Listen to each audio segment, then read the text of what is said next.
AITA for refusing to lend my neighbor my car again after he returned it with an empty tank? TLDR, my neighbor had an emergency and begged to borrow my car. I said yes once. Now he's calling me selfish because I won't do it again. 28F, live in a pretty decent apartment complex where most people keep to themselves, but are generally friendly. There's this one neighbor, let's call him Marcus, early 30s M, who lives 2 doors down from me. We've had what I'd consider a normal neighborly relationship for the past year and a half. Casual, good morning, chats in the hallway, occasional small talk about the weather or building maintenance, that sort of thing. Nothing deep, but pleasant enough. The thing about Marcus is that he doesn't own a car.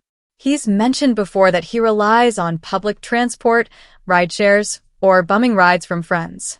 I've always thought that was totally fine. Not everyone needs a car, especially in our city where the bus system is pretty decent.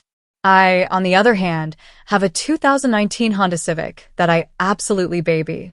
It's nothing fancy, but it's reliable, clean, and I always keep it well-maintained and fueled up since I use it for work commutes and weekend trips.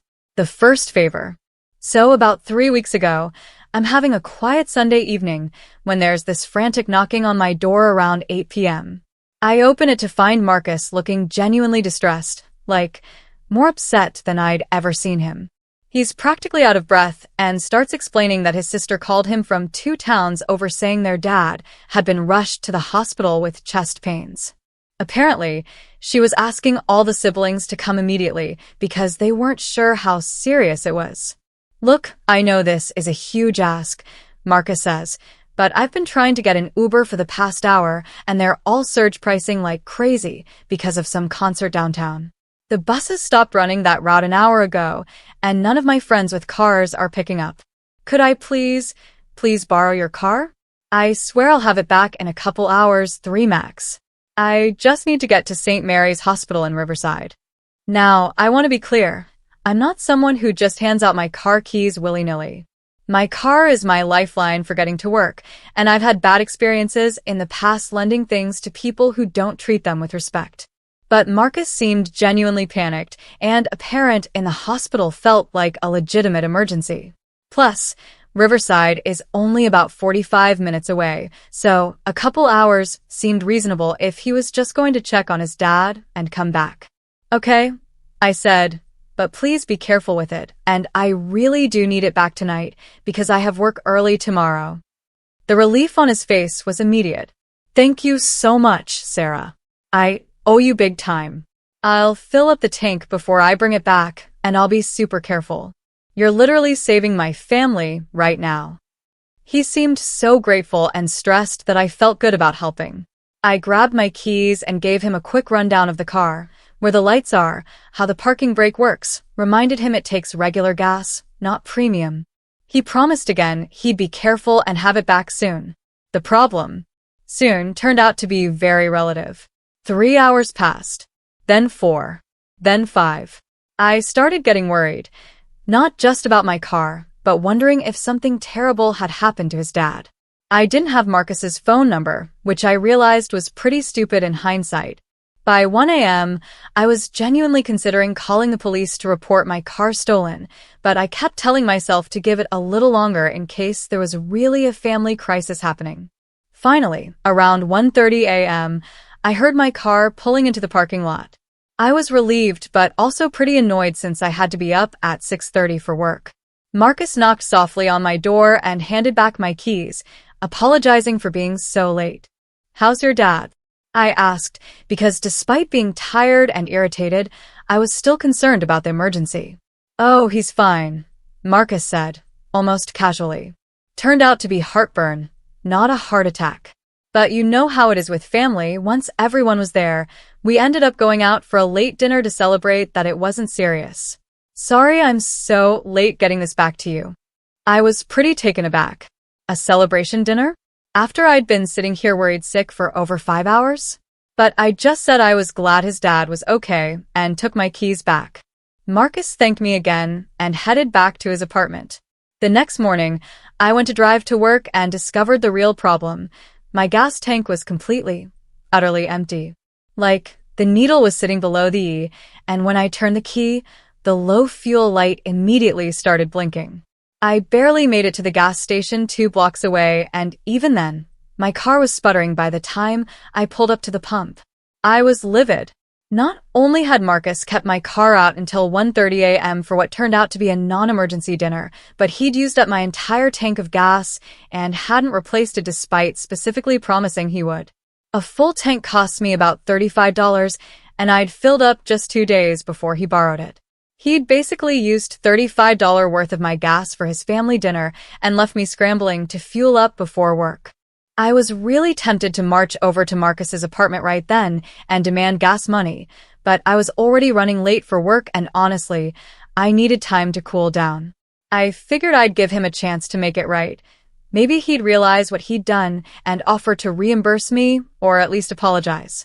But the days passed and nothing.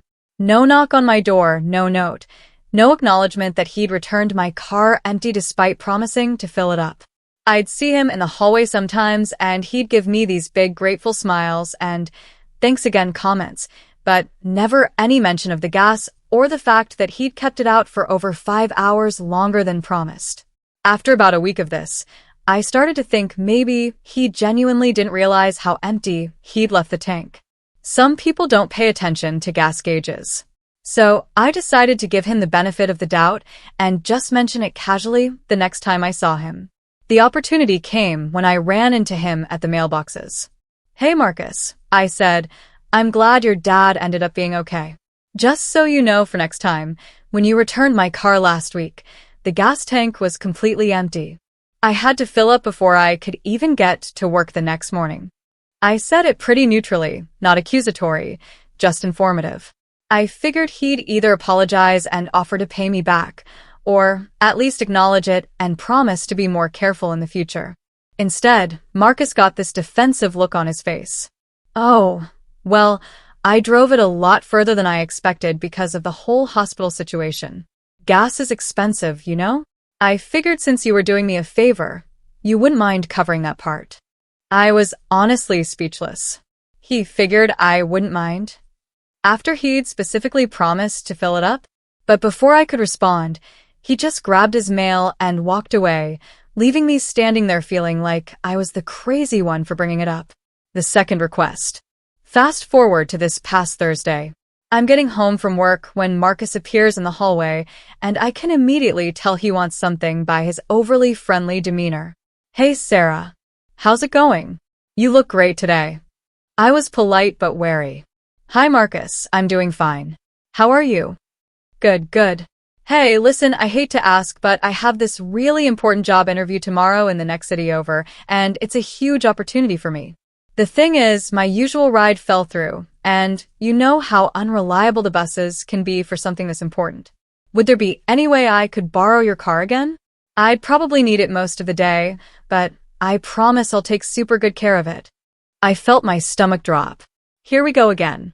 "Marcus," I said, "I'm sorry, but I can't lend you my car." His face immediately shifted from friendly to confused. "What? Why not? You let me borrow it before." "Yes, and when you returned it, the gas tank was completely empty, even though you promised to fill it up. You kept it out for over 5 hours longer than you said you would. I'm not comfortable lending it again." Now he looked genuinely shocked, like I was being completely unreasonable. "Seriously? You're still hung up on that? Look, I already explained that I had to drive further than expected. And I was dealing with a family emergency. I had more important things on my mind than gas stations. You can't expect favors to be perfect, Sarah." "I'm not expecting perfection," I replied. "I'm expecting basic courtesy. You made a specific promise to fill up the tank, and you broke that promise. You also kept my car for much longer than agreed, without even calling to let me know." Marcus's expression was getting more irritated by the second. "I can't believe you're being this petty over like $30 of gas. I said I was sorry about being late. My dad was in the hospital, for crying out loud." "But he wasn't actually in the hospital," I pointed out. "You went to dinner." "That's not the point. The point is that I needed help, you helped me, and now you're being selfish and holding a grudge over something tiny. This job interview could change my whole life, and you're going to sabotage that over gas money. I felt myself getting angry at this point, but I tried to stay calm. I'm not sabotaging anything, Marcus. I'm just not lending you my car. There are other ways to get places, the same ways you got around before you borrowed my car.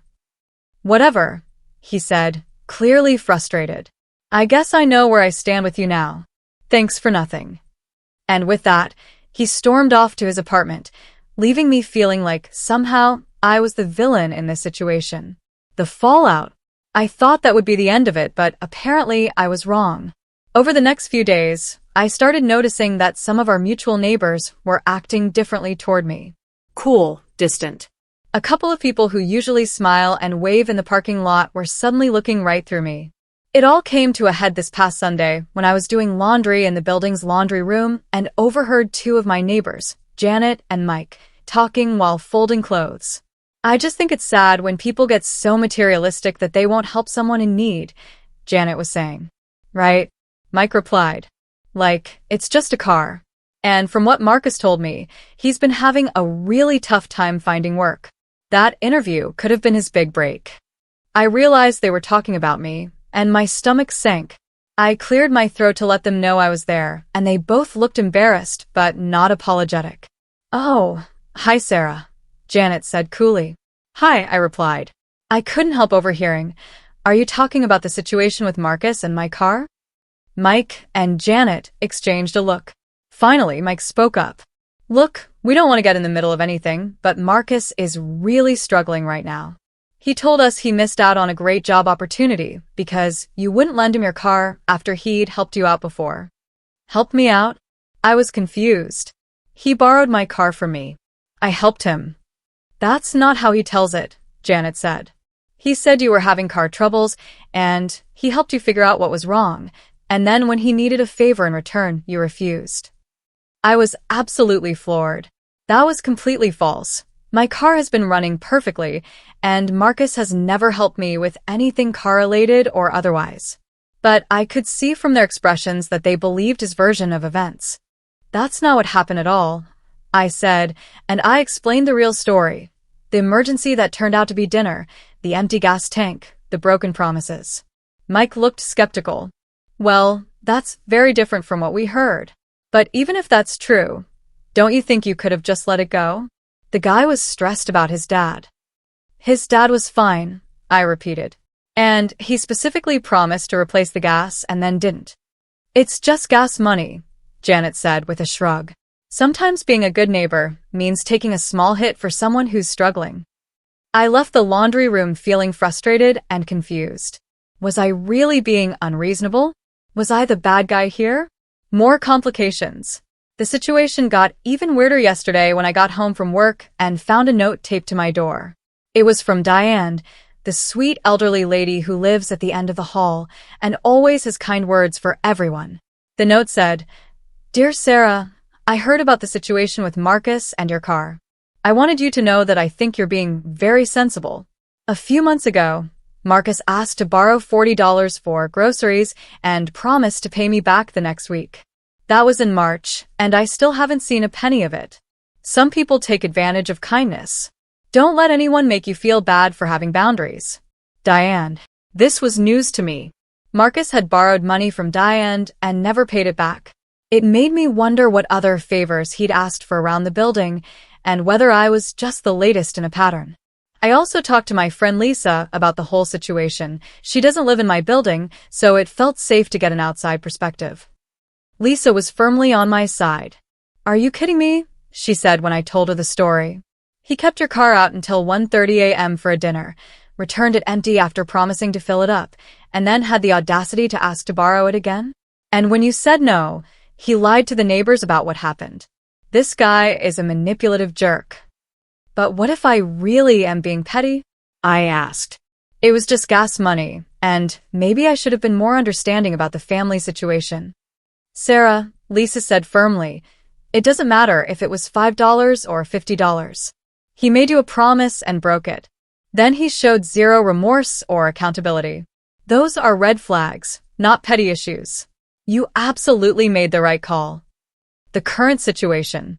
So now I'm stuck in this weird position where half my building thinks I'm a selfish person who won't help a struggling neighbor, and the other half thinks I did the right thing. Marcus hasn't spoken to me since our confrontation, but I can tell he's been bad-mouthing me to anyone who will listen because I keep getting these judgmental looks and cold shoulders from people who used to be friendly. The thing is, I genuinely don't know if I'm in the right here. Part of me wonders if I should have just let the gas thing go and helped him out with the job interview.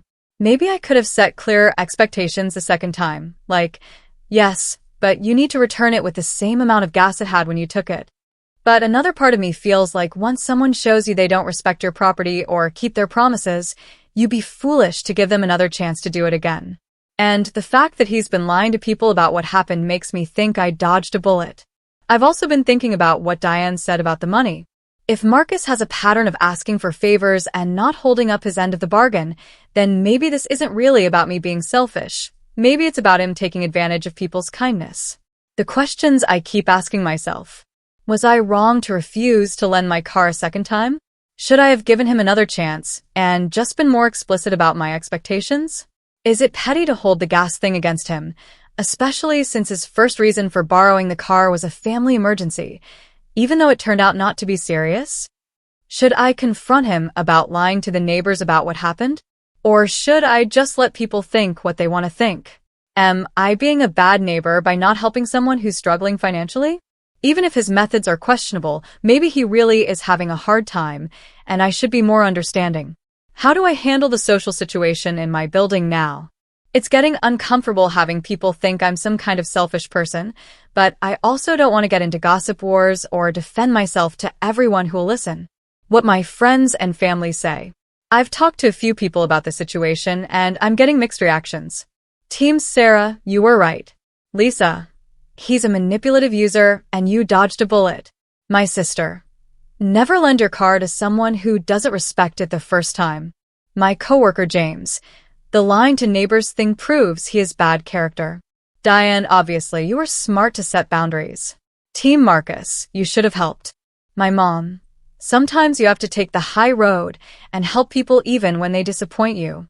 Janet and Mike from my building, it's just money, and he's struggling. My cousin Emma, maybe he genuinely didn't realize how empty the tank was. Team Neutral, it's complicated. My dad, you were right not to lend it, but maybe you could have handled the confrontation differently. My friend Tom, you're both kind of right. He should have been more considerate, but you could have been more forgiving. The variety of opinions is honestly making me more confused, not less. If the situation were clear-cut, wouldn't everyone agree? As I'm writing this, something else happened that's made the situation even more complicated.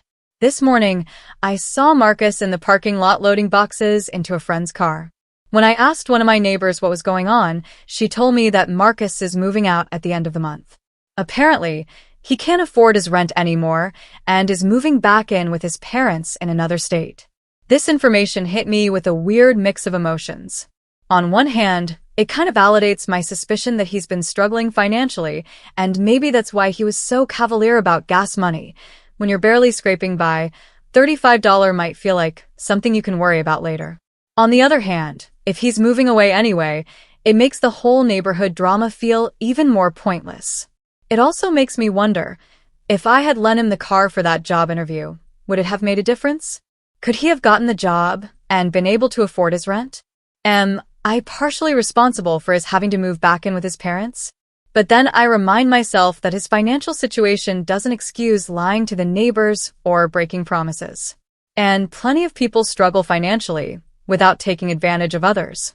The final straw. Okay, one more thing happened yesterday that I think is relevant. I was coming back from grocery shopping when I saw Marcus talking to Tom, the guy who lives on the first floor. As I walked past, I heard Marcus saying something about how some people in this building only care about money and how he learned who his real friends are. Tom saw me and looked embarrassed, and Marcus just glared at me and kept talking. But here's the thing, I could see Tom's car keys in Marcus's hand. So, apparently, Marcus found someone else to lend him a car. Which makes me feel both vindicated, see, he didn't really need mine specifically, and also kind of sad.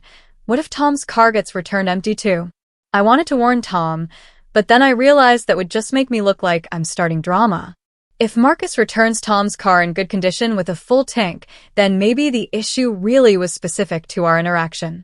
If he doesn't, then Tom will learn the same lesson I did. So, AITA? After writing all this out, I think I know what I believe, but I still want other perspectives. The core question is, am I the asshole for refusing to lend my car to my neighbor a second time after he returned it empty the first time? Some people are telling me I should have been more forgiving, more understanding of his financial situation, more willing to help someone who's struggling. They're saying that good neighbors sometimes have to take small losses to help each other out, and that I'm being petty and materialistic. Other people are telling me that I was right to set boundaries, that his behavior showed disrespect for my property and my time, and that the lying to neighbors afterward proves I made the right call. I honestly don't know anymore. Was I wrong to prioritize my own boundaries over helping someone in need? Should I have given him a second chance? Am I a bad neighbor, or did I do the right thing?